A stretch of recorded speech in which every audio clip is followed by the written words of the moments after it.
Imagine a man who wore a clown costume to bring joy to children at parties, yet harbored a darkness so profound that it left a trail of devastation in its wake. And on January 3rd, 1972, a man just like that was born after taking his first victim of many, Timothy McCoy. He was lured into a house where he was then stabbed and buried. His body wasn't found until December 1978, 6 years later. This man was John Wayne Gacy, better known as the Killer Clown. Between 1972 and 1978, Gacy lured at least 33 young men and boys to their tragic fates. How does someone capable of such charm and normalcy become a figure of pure terror? To understand this, we must travel to the events of his early life and uncover the experiences that shaped his path. Born on March 17th, 1942 in Chicago, Illinois, Gacy was one of three children in a working-class family. His father, John Stanley Gacy, was an alcoholic who physically and emotionally abused him, calling him dumb and stupid, and often comparing him unfavorably to his sisters. This hateful relationship instilled in Gacy a deep sense of inadequacy and constant desire to prove himself.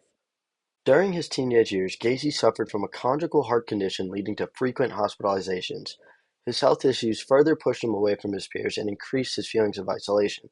Despite these challenges, he became involved in politics during high school, demonstrating early signs of charismatic yet manipulative personalities. In the 1960s, Gacy moved to Waterloo, Iowa, where he managed a restaurant. He became active in the local community but was arrested in 1968 for sexually assaulting a teenage boy. Convicted, he was sentenced to 10 years in prison but only had to serve 18 months. This early offense marked the beginning of his violent sexual tendencies. After his release, Gacy returned to Chicago and established a construction business. He became a very well-liked figure in his community, known for hosting themed parties and dressing up as Pogo the Clown to entertain children. However, beneath this facade, he lured young men into his home, where he would handcuff, torture, and eventually murder them. Many of his victims were buried in the crawl space beneath his house. Gacy's crimes came to light in December of 1978 when 15-year-old Robert Peast went missing. Investigations led police to Gacy's home, where the remains of 29 victims were discovered. He was arrested and in 1980 convicted of 33 murders, receiving the death penalty.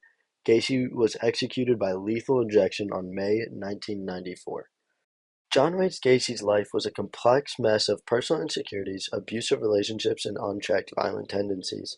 His ability to mask his monstrous actions behind a veneer of normalcy serves as a chilling reminder of a potential darkness lurking behind every corner.